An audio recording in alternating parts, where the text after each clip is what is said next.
আজকের সিয়াখালা প্রাচীন নাম ছিল শিবাক্ষেত্র। নামেতে বোঝা যায় এই ভূমি ছিল সাধনা ও শিক্ষার পীঠস্থান। সেই পবিত্র ভূমিতে বিরাজ করছেন দিবুজা মা উত্তরাবাহিনী বিশালক্ষী। প্রায় 7 ফুট উচ্চতার বিগ্রহ। প্রথমে এখানে ছিল মাটির প্রতিমা, কিন্তু সময়ের সাথে সাথে তা ক্ষতিগ্রস্ত হয়। ইঁদুর গর্ত করে মূর্তি নষ্ট করতে থাকে। তখন স্থানীয় বাসিন্দাদের আর্থিক সহায়তায় কাছে থেকে নতুন বিগ্রহ আনা হয়।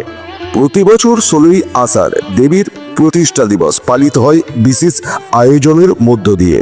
আবার বিজয়া দশমীর পরের দিন অর্থাৎ একাদশীতে হয় দেবীর ঘট বিসর্জন ও পুনঃপ্রতিষ্ঠা, যা আজও শাণ্ডিল্য বংশের ব্রাহ্মণদের হাতেই সম্পন্ন হয়।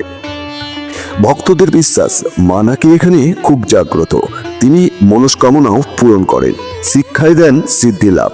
এক সময় ছিল যখন এখান দিয়ে বয়ে যেত কৌশিকী নদী। এখন আর নদী নেই।